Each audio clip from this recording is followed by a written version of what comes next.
নমস্কাৰ মৰমৰ ছাত্ৰ ছাত্ৰীসকল পুনৰবাৰ সকলোকে আমাৰ গেব এডুকেশ্যন চেনেলটোলৈ স্বাগতম জনাইছোঁ। আজি আমি আলোচনা কৰিম ষষ্ঠ শ্ৰেণীৰ অসমীয়া পাঠ্যপুথিৰ 1 নম্বৰ অধ্যায় আমাৰ দেশ এই পাঠটিৰ সম্পূৰ্ণ প্ৰশ্ন উত্তৰসমূহ। গতিকে তোমালোকে শেষৰলৈকে ভিডিঅ'টো চাই যাবা। এতিয়া চাওঁ আহা আমি প্ৰশ্ন উত্তৰসমূহ।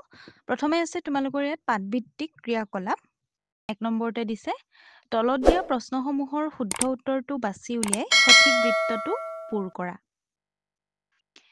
প্ৰথমটো দিছে কবিতাটোত আমাৰ দেশৰ মূৰৰ মুকুট বুলি কাৰ কথা কৈছে। ইয়াত অপশ্যন দিছে লুইতৰ, দেৱভূমিৰ, হিমালয়ৰ আৰু পাটকাইৰ।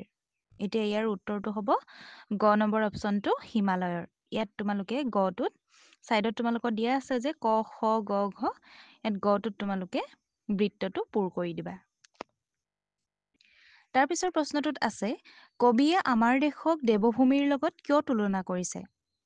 অপশ্যন কেইটা দিছে ক খ গ ঘ এই চাৰিটা। ইয়াৰ উত্তৰটো হ'ব অপশ্যন গটো পুৰাণ মহাভাৰতত আমাৰ দেশখনক দেৱভূমি ৰূপে বৰ্ণনা কৰাৰ বাবে। ইয়াত তোমালোকে গটোত গোল কৰিবা। ইয়াৰ পাছতে 2 নম্বৰ প্ৰশ্নটো চাওঁ আহা। দ্বিতীয় প্ৰশ্নৰ উত্তৰটো কিয় শুদ্ধ বুলি বাছিলা। ইয়াত দিছে যে দ্বিতীয় প্ৰশ্নৰ উত্তৰটো কিয়নো শুদ্ধ বুলি বাছিলা বুলি কৈছে। উত্তৰ কাৰণ কবিতাটোৰ শেষত কবিয়ে উল্লেখ কৰিছে পুৰাণত ভাৰতত দেৱভূমি বুলি আমাৰ দেশেই জিলিকিছে জগতত। এইবুলি এই স্তৱকৰ পৰা স্পষ্ট যে কবিয়ে পুৰাণ আৰু মহাভাৰতত ভাৰতক দেৱভূমি বুলি উল্লেখ কৰাৰ বাবে এই উপমা দিছে। সেইবাবে আমি দ্বিতীয় প্ৰশ্নটোৰ উত্তৰ হ'ব অপশ্যন গ। এতিয়া 3 নম্বৰ প্ৰশ্নটো চাওঁ আহা। তলত দিয়া প্ৰশ্নকেইটাৰ উত্তৰ লিখা। ক নম্বৰতে আছে কবিয়ে কোন ঠাইত অৰুণোদয় হয় বুলি উল্লেখ কৰিছে। উত্তৰ কবিয়ে হিমালয় গিৰিৰাজত অৰুণোদয় হয় বুলি উল্লেখ কৰিছে। খ নম্বৰটো হৈছে কবিয়ে অমৃতধাৰা ক'ত বৈছে বুলি কৈছে। উত্তৰ অসম মাতৃৰ বুকুত কবিয়ে অমৃতধাৰা বৈছে বুলি কৈছে। গ নম্বৰটো হৈছে কিহে অসমীয়াৰ গাৰ জেউতী চৰাই। উত্তৰ শুকুলা পাতৰ ৰিহা মেখেলাই অসমী আইৰ গাৰ জেউতী চৰাই বুলি কৈছে। ঘ নম্বৰটোত আছে দেৱভূমি বুলি কবিয়ে কোনখন ঠাইৰ কথা কৈছে। উত্তৰ দেৱভূমি বুলি কবিয়ে আমাৰ দেশৰ ভাৰতবৰ্ষৰ কথা কৈছে। ঙ নম্বৰটো দিছে কবিয়ে অসমী আয়ে কিহৰ হাতসৰী পিন্ধা বুলি কৈছে। উত্তৰ জান-জুৰিৰ হাতে সৰি হাৰ পিন্ধা বুলি কবিয়ে কৈছে। এতিয়া চাওঁ আহা আমি 4 নম্বৰ প্ৰশ্নটো। ইয়াত দিছে কবিয়ে আমাৰ দেশখনক কি কি কাৰণত স্বৰ্গতকৈও অধিক বুলি কৈছে আলোচনা কৰি বহলাই লিখা। এতিয়া উত্তৰটো চাওঁ আহা। আমাৰ দেশত হিমালয়গিৰি যেন মূৰৰ মুকুট আছে, 6 ঋতুৱে অপূৰ্ব সাজ পিন্ধায়, নদী যেন জেউতী চৰাই, জান-জুৰিয়ে হাতে সৰি হাৰ পিন্ধায়।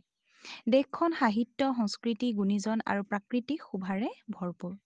পুৰাণ আৰু মহাভাৰতত দেৱভূমি বুলি উল্লেখ আছে। এই সকলো উপাদানৰ বাবে কবিয়ে আমাৰ দেশখনক স্বৰ্গতকৈও অধিক বুলি কৈছে।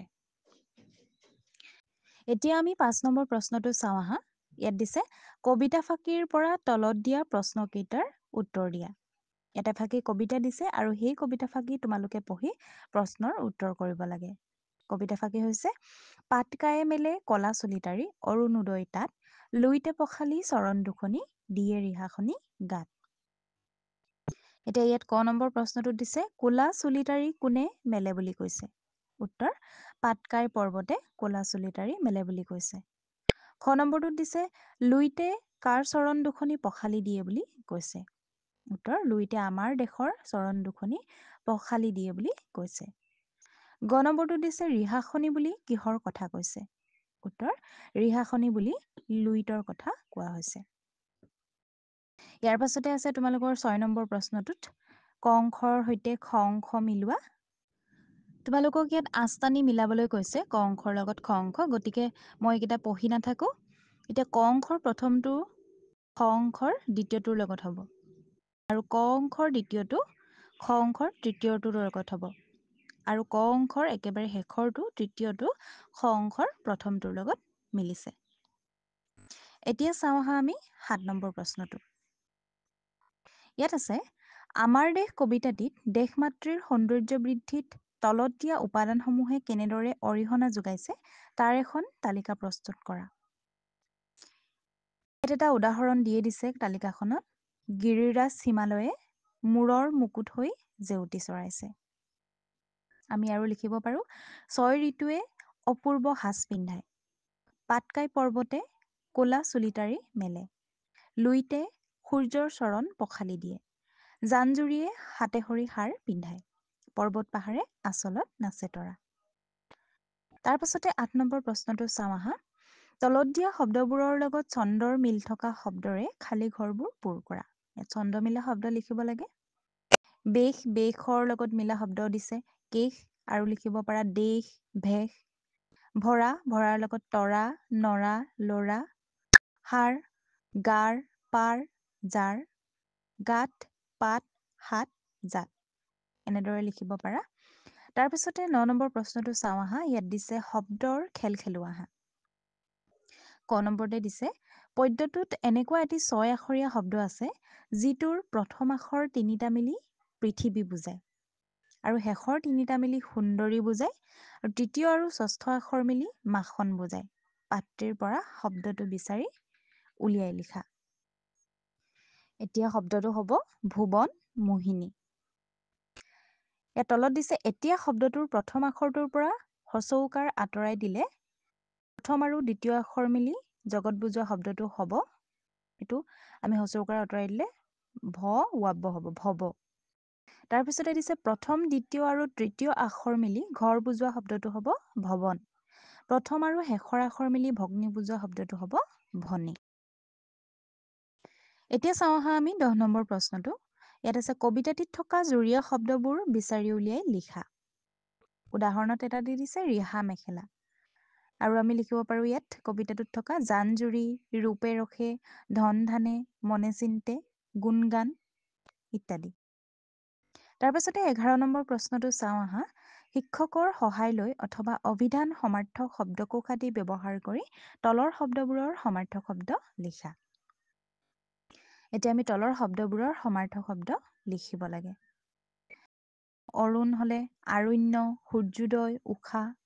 গিৰি, গিৰিৰ সমাৰ্থক শব্দসমূহ হৈছে পৰ্বত, গোধৰ, পাহাৰ। জননী, জননীৰ সমাৰ্থক শব্দ মা, মাতৃ, আই। ভৱন, ভৱনৰ ঘৰ, নিবাস, আৱাস। সাজ, সাজৰ সমাৰ্থক শব্দসমূহ হৈছে ভূষণ, গহনা, পোচাক। এতিয়া চাওঁ আহা আমি 12 নম্বৰ প্ৰশ্নটো। ইয়াত দিছে বাক্য ৰচনা কৰা। পূৰ্ব, হিমালয়ৰ সৌন্দৰ্য অপূৰ্ব। অপূৰ্বৰ তলত ড্ৰেছ দিবা। উদয়, উদয় হলে অৰুণৰ উদয় পূব দিশৰ পৰা হয়। উদয়ৰ তলত ড্ৰেছ দিবা। মনোহৰ, আমাৰ দেশৰ দৃশ্য মনোহৰ। মনোহৰ তলত ড্ৰেছ দিবা। জেউতি, ৰিহা মেখেলাই জেউতি চৰাই। জেউতিৰ তলত ড্ৰেছ দিবা। চেনেহী, চেনেহী অসম আমাৰ চেনেহী আই। চেনেহীৰ তলত ড্ৰেছ দিবা। আলফুল, 6 ঋতু আহি আলফুল কৰি সাজ পিন্ধায়। ইয়াত আলফুলৰ তলত ড্ৰেছ দিবা। যিহেতু আমি যিটো শব্দৰে আমি বাক্য সজাওঁ, সেই বাক্যটোত সেই শব্দটোৰ তলত আমি ড্ৰেছ দিব লাগে। তাৰ পাছতে 13 নম্বৰ প্ৰশ্নটো চাওঁ আহা। ইয়াত দিছে, কবিতাটোত ওচৰা ওচৰিকৈ থকা বিশেষণ আৰু বিশেষ্য পদবোৰ বিচাৰি উলিয়াই তলৰ তালিকাত ভৰোৱা। এতিয়া আমি ইয়াত বিশেষণ এটা চাইডে দি আছে আৰু এটা চাইডে বিশেষ্য। বিশেষণত হ'ব অপূৰ্ব সাজ, মনোহৰ বিশেষ্যত হ'ব ৰূপ, সুমধুৰ বিশেষ্যত নাম, চেনেহী চেনেহী আই, অমৃত বিশেষ্যত ধাৰা।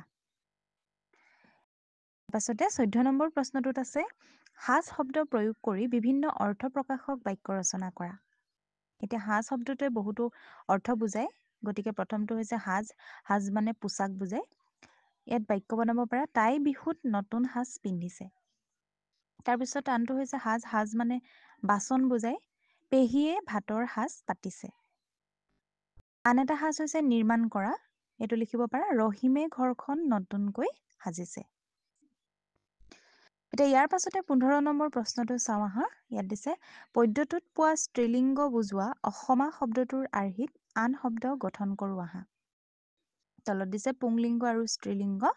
অসম হলে অসমা যদি হয়, বাকীকেইটা আমি ক'ব পাৰোঁ সৰল, সৰলা, অচল, অচলা, বৃদ্ধ, বৃদ্ধা, সুষম, সুষমা। এতিয়া চাওঁ আহা আমি 16 নম্বৰ প্ৰশ্নটো। তলত দিয়া শব্দকেইটাৰ সৰলীকৃত ৰূপটো লিখা। ইয়াত দুৰ্বল, ইয়াত ৰৈব এৰব আছে, দুটা ব দিয়া আছে। আমি সৰলভাৱে লিখিবলৈ হ'লে ইয়াত এটা ব দিব লাগিব, দুৰ্বল। অৰ্জুন, ইয়াত হ'ব অৰ্জুন। দৈ, কৰদৈ। পৰ্বত, ইয়াত হ'ব পৰ্বত। কীৰ্তন, ইয়াত হ'ব কীৰ্তন। শৰ্মা, ইয়াত হ'ব শৰ্মা। ছাত্ৰ ছাত্ৰীসকল, এইখিনিয়ে আছিল আজিৰ তোমালোকৰ প্ৰশ্ন উত্তৰসমূহ। যদি ভিডিঅ'টো ভাল পালা তেন্তে ভিডিঅ'টো লাইক কৰিবা, কমেণ্ট কৰিবা আৰু এনেধৰণৰ ভিডিঅ'সমূহ পাই থাকিবলৈ আমাৰ চেনেলটো ছাবস্ক্ৰাইব কৰি থ'বা। ধন্যবাদ।